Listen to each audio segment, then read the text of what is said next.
But is this movie, you think, so far, success of the story, the plots, or the name of Tom Cruise and his style throughout the so-called Mission Impossible series? Well, I think the name Mission Impossible and the name Tom Cruise definitely get people to come and see the movie.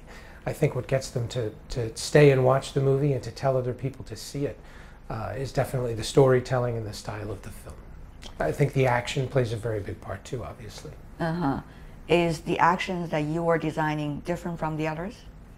It can't help but be. You know, each one of these films has a different director who comes to it with a very different point of view. So they're always going to feel. What is your point of view? My point of view on this actions. Action, it's always about clarity and geography. It's always making it so that the audience knows exactly where they are in the scene and what's happening all the time. And this time, how were you trying to achieve that? It would depend on the sequence. There's an opera sequence in the film, for instance, and the creating the geography in that sequence was extremely challenging because you have an assassination that's being carried out from 3 or 4 different points of view, spread out all over this very large opera house, and keeping it so that the audience understood where everyone was in relation to everyone else was very important. There's an underwater sequence in this movie. It's a heist that takes place underwater. And we had to do it in such a way that there could be no cuts within the sequence, that each one of the shots was a long, continuous shot. Wow, that's challenging. Yes, it's very challenging. And to design each shot so that you were constantly telling the audience what specific things you wanted them to look at without ever cutting away, without ever punching in with editing. You had to be able to move the camera, and you had to be able to do it in such a way that there was never any air. You didn't feel bored or ahead of the story. How is it different being a screenwriter and being a director? Or in your case, a combination of both screenwriter and the director. Do you want the long answer? Are you going to kill your answer? own scripts on the site? Yes. Okay. Absolutely, you have to, and that's very important. You sit down and you write something, and you see it very specifically in your mind, and then as the director, you get there on the day, and you're confronted with reality. So you have to make changes. You have to be willing to make those changes, and you have to question who you were when you wrote that in the first place. At the same time, when you start to change things on a whim, you have to sit down and remember, why did I write that in the first place? And it's almost like you have to write yourself a letter as the writer, because once you become the director, the writer is gone. I remember the other day you were doing an interview, and I really liked that idea you used to describe what is a writer screenwriter, I mean, in the movie. You said it's someone that everybody hates but can't live without. You're this nerd in the party, and yet you don't drink, therefore you drive home. That's right. Everybody home, therefore they need you. Yes. Is that analogy still work today? Oh, I think so.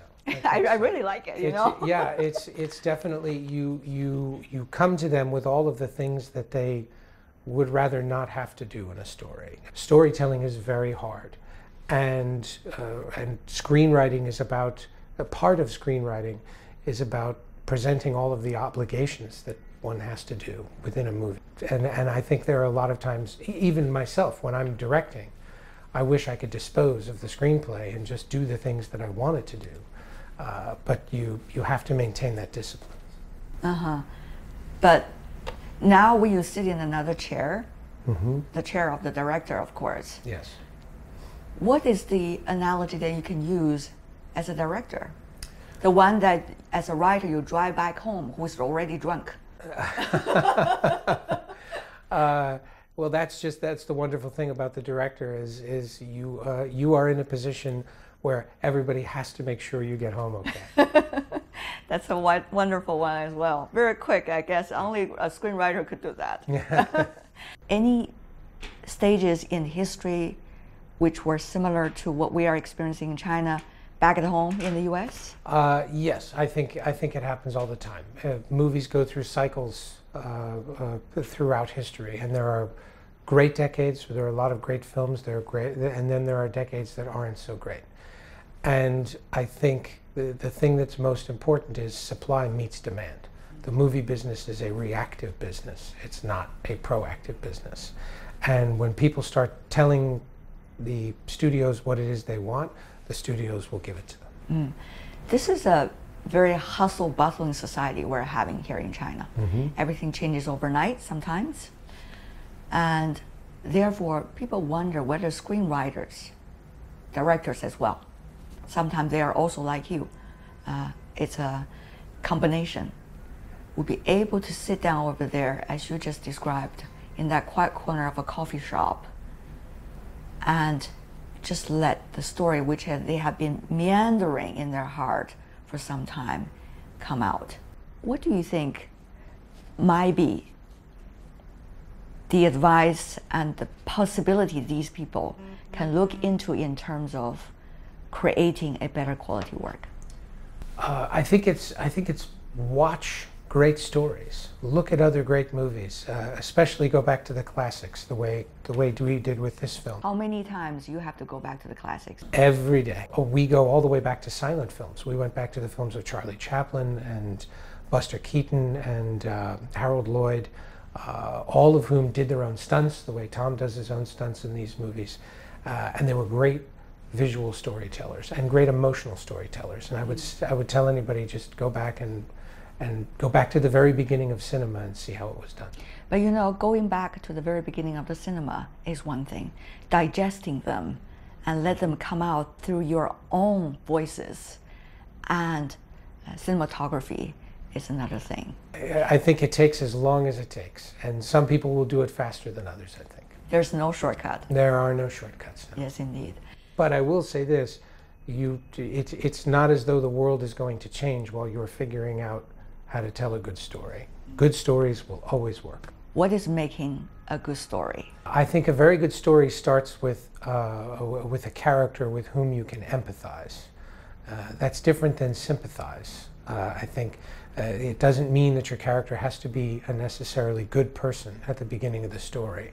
You just need to understand what it is that character wants and where they're going, and then take them on a journey that leaves the audience asking questions.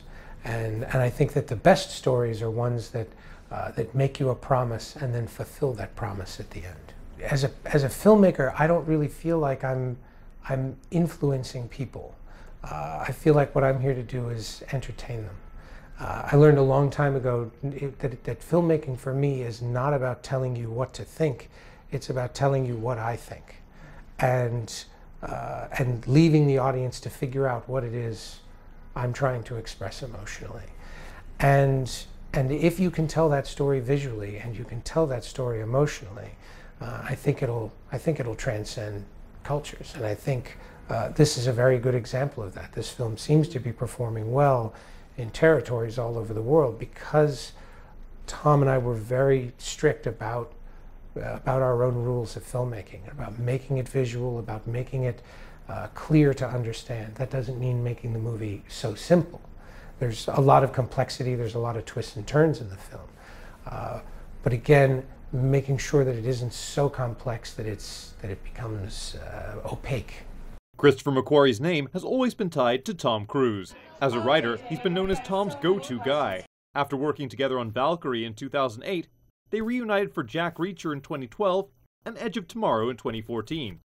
Mcquarrie took their working relationship to another level on Mission Impossible Rogue Nation, being both writer and director.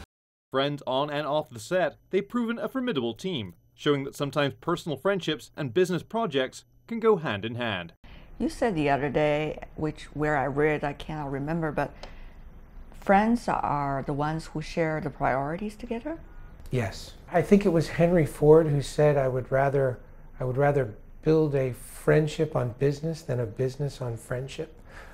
Tom and I came together first and foremost as creators and became friends, which I think is a very healthy way to do it.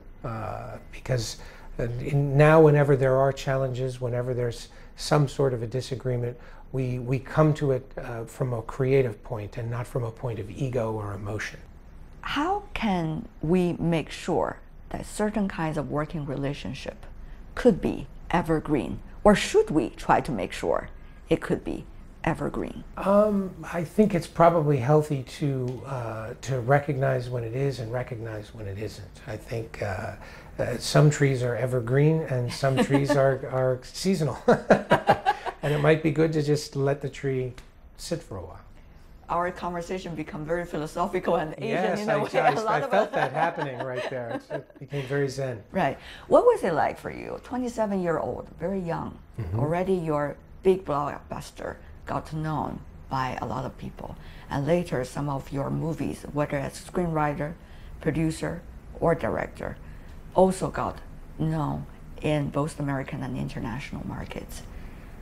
What is going to push you still further? More than anything else, just the need to tell a story. I've tried to walk away from the business from time to time. Really? I've tried to do other things. How did you try? Well, it became, you know, I had a period of my career that was very frustrating, and it was hard for me to get movies made. 2000 to 2008? Yes, it was hard for me to get the movies that I wanted to make made. And even if I said I'm not going to make movies anymore, I can't stop writing. I can't stop telling stories. And filmmaking is really, for me, the best way to tell them. Christopher, congratulations and all the best. Thank you so Great much. to meet you.